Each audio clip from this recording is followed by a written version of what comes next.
এইবাৰ শিক্ষয়িত্ৰীৰ চুৰিদাৰ পৰিধানক কেন্দ্ৰ কৰি সৃষ্টি বিতৰ্কৰ আৰু এই বিতৰ্কৰ পিছতে মহাবিদ্যালয়খনত ছাত্ৰ একতা সভাই বৰ্জন কৰিছে পাঠদান। বজালীৰ পাটাচাৰকুছি স্থিত নিৰ্মল হালৈ মহাবিদ্যালয়ত এই বিতৰ্ক। বজালীৰ পাটাচাৰকুছি স্থিত নিৰ্মল হালৈ মহাবিদ্যালয়ত শিক্ষয়িত্ৰীয়ে পৰিধান কৰা সাজপাৰক কেন্দ্ৰ কৰি চলিছে বিতৰ্ক। এই বিতৰ্কৰ পিছতেই এতিয়া মহাবিদ্যালয়খনত ছাত্ৰ একতা সভাই বৰ্জন কৰিছে পাঠদান।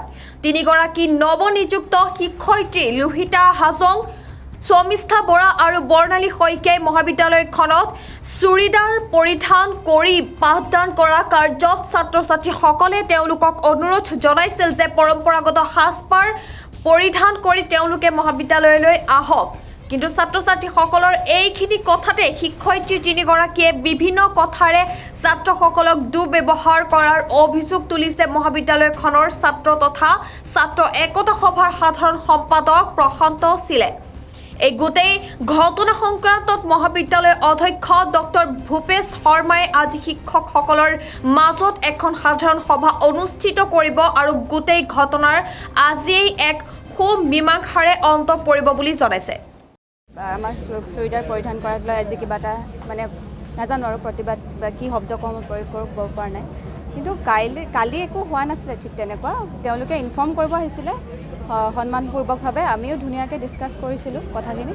কৰি মেলি আমিতো ভাবিছিলোঁ যে এইটো বুজা পৰাটো হৈ গ'ল, তেওঁলোকে আমাৰ কথাটো মানে আমি যে কমফৰ্টেবল ড্ৰেছ এটা পিন্ধিবলৈ বিচাৰিছোঁ তেওঁলোকে বুজি পাইছে বুলি আমি ভাবিলোঁ। কিন্তু আজি যেতিয়া আমি ৰাতিপুৱা ক্লাছলৈ বুলি ওলাই আহিছোঁ তেতিয়া আমি ল'ৰা ছোৱালী এনেকৈ জমা হৈ থকা দেখিছোঁ। আমি প্ৰথম প্ৰেডিক্ট কৰা নাই যে কিবা হুলস্থুল হ'ব। যেতিয়া আমি ইয়ালৈ আহি সোমাইছোঁ তেতিয়া তলাবোৰ বন্ধ, বৰ্তমানলৈকেও ক্লাছৰুমবোৰ বন্ধ হৈ আছে, ডিপাৰ্টমেণ্টবোৰ বন্ধ হৈ আছে। গতিকে তাৰপিছতহে মানে মেডিয়াসকলেহে আহি আমাক কৈছে যে চুৰিদাৰৰ কাৰণে প্ৰব্লেমটো আচলতে হৈছে, আজি হুলস্থুলবোৰ হৈছে। গতিকে কি ক'ম আৰু, সেইখিনিয়ে কথা আৰু বাকী একো বেয়া এনেকৈ একো কথা ওলোৱা নাই। এতিয়াও এই বিষয়টো ফৰ্মেলি আমি একো গম পোৱা নাই আচলতে, মাত্ৰ দেখিছোঁ ষ্টুডেণ্টে ক্লাছ কৰা নাই। গতিকে এতিয়া মই ষ্টুডেণ্টখিনিক মাতিছোঁ, ছিনিয়ৰ টিচাৰখিনিক মাতিছোঁ, যিনি ইনচাৰ্জ থাকে প্ৰফেচাৰ ইনচাৰ্জ, তেওঁলোকে প্ৰথম মিটিংখন কৰিম আৰু তাৰপিছত আমি জেনেৰেল মিটিং এখন কৰিম অল টিচাৰ্ছ, আৰু যদি প্ৰয়োজন হয় তাৰপিছত অল টিচাৰ্ছ এণ্ড ষ্টুডেণ্টছ লগ লাগিও মিটিং এখন কৰিম। গতিকে প্ৰব্লেমটো আজিৰ ভিতৰতে আমি শেষ কৰিম, প্ৰব্লেম থাকিব নিদিওঁ। মোক এখন লিখিত এপ্লিকেশ্যন দিছিল ষ্টুডেণ্টে।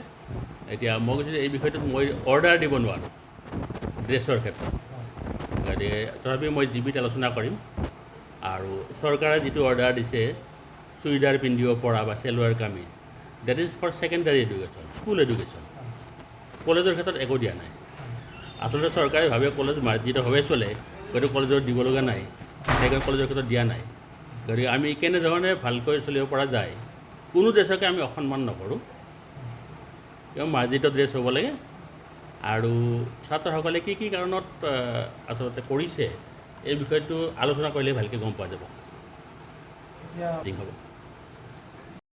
আপোনাৰ ছ'চিয়েল ছেক্ৰেটাৰী ছাৰ্ভিচৰ তো যাই আমি ফাৰ্ষ্ট সিহঁতক মানে আমি এটা ৰিকুৱেষ্ট কৰিলোঁ যে আপোনালোকে যি ইমান মানে দিন চাদৰ মেখেলা পিন্ধি আহিলে, তো এতিয়া নতুন মেমজনী আহিয়ে মানে কিয় মানে দেখা পাই আপোনালোকে কিয় মানে আৰম্ভ কৰিলে মানে নতুনকৈ আনাটো, মানে চাদৰ চুৰিদাৰ আনাটো ৰিকুৱেষ্ট কৰিছোঁ। আমি জাষ্ট ৰিকুৱেষ্ট কৰিলোঁ বোলো কিয় আনিলে, তো তাৰে পিছত মানে তেখেতসকলে ক'লে বোলো এইটো আমাৰ মানে অসুবিধা কিবা হয়, তো আমি সেনেকৈ আনাটো মানে ইচ্ছা কৰা নাই মানে। তো তাৰে পিছত আমি গোটেইকেইটা ক'লোঁ যে যিহেতু আমাৰ নিৰ্মল হালৈ মহাবিদ্যালয়ৰ বহুত আগৰে পৰা আমাৰ টিচাৰসকলে ব্যক্তিগত হিচাপত মানে ক'লে আৰু মানে নিম্ন উচ্চ জাতিৰ কথাটো ক'লে। মানে মই যিহেতু উপাধিটো ছিল, তো মই জি এছ কেনেকৈ হ'লোঁ নিৰ্মল হালৈ মহাবিদ্যালয়ৰ, মানে ময়োতো এতিয়া বৰ্তমান মই ক'বলৈ গ'লে মই খেতি কৰি থাকিব লাগিছিল মানে পথাৰত, মানে মেমৰ মানে সেইমতে আৰু কথা মতে থিংকিং মতে হা যাব দিয়া নাই মানে কৈছে আৰু মানে সেনে চিষ্টেমত। মানে আমাৰ দাবী, বিশেষকৈ মোৰ দাবীটো হ'ল মোক যি তেখেতে সেনেকৈ ক'লে তাৰে কাৰণে মোক ক্ষমা খোজক, মানে মোৰ ফালত মোক আৰু আপোনাৰ যিখিনি আমাৰ ছাত্ৰ একতা সভা যিখিনি মানে কৈছে আৰু অপমানটোৰ বাবে আমাক ক্ষমা খুজিলে আমি বহুত মানে সেই হ'ম। চুৰিদাৰ পিন্ধি ক্লাছ কৰিবলৈ আহিছিল, তাৰপিছত আমি ৰাজহুৱা ব্যক্তিৰ পৰা বহুত কমপ্লেইন পালোঁ, যাৰ কাৰণে আমি অধ্যক্ষ মহোদয়লৈ আলোচনা কৰিলোঁ আৰু অধ্যক্ষ মহোদয়ে বাইদেউসকলক অনুৰোধ কৰিবলৈ ক'লে যেন তেওঁলোকে কি বুলি কয় আপোনাৰ চাদৰ মেখেলা পিন্ধি মাৰ্জিত সাজপাৰ পিন্ধি মহাবিদ্যালয়ত শিক্ষা প্ৰদান কৰে। তাৰপিছত আমি বাইদেউসকলক এইটো কথা জনাবলৈ গৈছিলোঁ, সন্মানে গৈছিলোঁ, ধুনীয়াকৈ বাইদেউসকলক ক'ব গ'লোঁ যে আপোনালোকে যদি সম্ভৱ তেতিয়াহ'লে চাদৰ মেখেলা পৰিধান কৰি শিক্ষাৰ্থীসকলক পাঠদান কৰক। কিন্তু তাৰ সম্পূৰ্ণ ওলোটা হৈ গ'ল। আমি সন্মানে জনাব গৈছিলোঁ, কিন্তু আমাক আমাৰ জাতি ধৰ্মক লৈ মহাবিদ্যালয়ত ভেদাভেদ আনিলে। লগতে বাইদেউসকলে মানে কি আৰু পস্কো আইনৰ বিষয়ে আমাক ক'লে। আমাক মানে এক কথাত ক'বলৈ গ'লে ধমকি হিচাপে আমাক দিলে আৰু যে পস্কো আইন লগাম তহঁতৰ ওপৰত। থুলমূলকৈ এইটোৱে কথা, পস্কো আইন লগাম তহঁতৰ ওপৰত, ছেক্সুৱেল হাৰাছমেণ্টৰ কেছ দিম, তেনেকুৱা বহুত কথা আমাক জনালে। লগতে বাইদেউসকলে আমাক ইয়াৰ সাধাৰণ সম্পাদক চিল উপাধিৰ তেওঁক তাৎসল্য কৰি কিছুমান কথা ক'লে যে তই চিল উপাধিৰ মানুহ, তই খেতি পথাৰত থাকিব পাৰি, তই আজি মহাবিদ্যালয়ত কিয় আহিলি? ইমান শিক্ষিত ব্যক্তিয়ে ইমান যদি তেনেকুৱা নিম্ন স্তৰৰ কথা কয় সেইটো গ্ৰহণযোগ্য নহয়। যাৰ কাৰণে আজি আমি মহাবিদ্যালয়ৰ শ্ৰেণী বন্ধ কৰি দিছোঁ। কাৰণ মহাবিদ্যালয়ত ছাত্ৰ একতা সভাক ইমান দুৰ্ব্যৱহাৰ কৰিলে আমি কোনোদিনে সহ্য নকৰোঁ। লগতে নিম্ন শ্ৰেণী, উচ্চ শ্ৰেণী, জাতিভেদ এইবিলাক নিৰ্মলা মহাবিদ্যালয়ত 45টা বছৰ ধৰি নাছিল আৰু এইবিলাক নিৰ্মলা মহাবিদ্যালয়ত আহিব নোৱাৰে।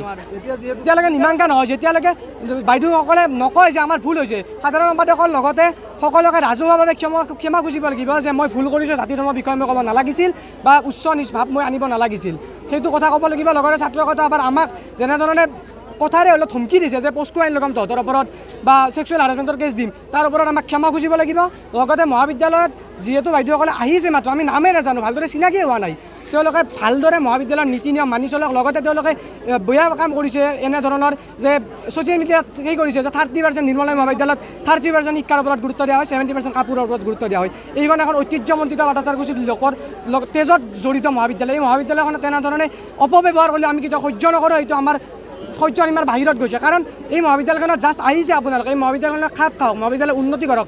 যদি মহাবিদ্যালয়ত 70% কাপোৰৰ ওপৰত গুৰুত্ব দিয়া হৈছে, আপোনালোকে এই 70%ক সম্পূৰ্ণ কৰক, 100% শিক্ষাৰ ওপৰত গুৰুত্ব দিয়ক। আপোনালোকৰ সেইটো কৰ্তব্য বুলি মই ভাবোঁ। মোৰ কথাৰে সেইটোৱে কৰ্তব্য। এনেদৰে ভেদাভেদ সৃষ্টি কৰি মহাবিদ্যালয়খনৰ ছাত্ৰ ছাত্ৰীৰ মাজত বেয়া ভাৱ সৃষ্টি কৰাটো উচিত নহয়। বা তেওঁলোকে এজনৰতো আজি এসপ্তাহ হৈছে আৰু দুজনৰ প্ৰায় দুমাহ হৈছে। বাইদেউসকলক যথেষ্ট পৰিমাণে ৰেচপেক্ট কৰোঁ, যথেষ্ট মানে নাম জানো আৰু যথেষ্ট পৰিমাণে আমি বাইদেউসকলক ৰেচপেক্ট কৰোঁ। আমি সন্মানে ক'ব গৈছিলোঁ, আমি কোৱা নাছিলোঁ যে আপোনালোকে কাপোৰ পিন্ধি নাহিলে আপোনালোকক গেটৰ ভিতৰত সোমাব নিদিম, ক্লাছ কৰিব নিদিম, একোৱে কোৱা নাছিলোঁ। কিন্তু তাৰে পিছতো আমাক ছেক্সুৱেল হাৰাছমেণ্টৰ কথা কোৱাটো আমি একদমেই বেয়া লাগিছে। লগতে আমাক ভিডিঅ' কৰিছে, আমি ভিডিঅ' কৰিবলগীয়া একো কাম কৰা নাই, আমাক ভিডিঅ' কৰিছে। বাইদেউ তাত ভিডিঅ' আছে, ভিডিঅ' পাব্লিক কৰি দিয়ক, আমাৰ একো আপত্তি নাই, কিন্তু ভিডিঅ' কৰাটো ভুল ধাৰণা, সেইটোৱে।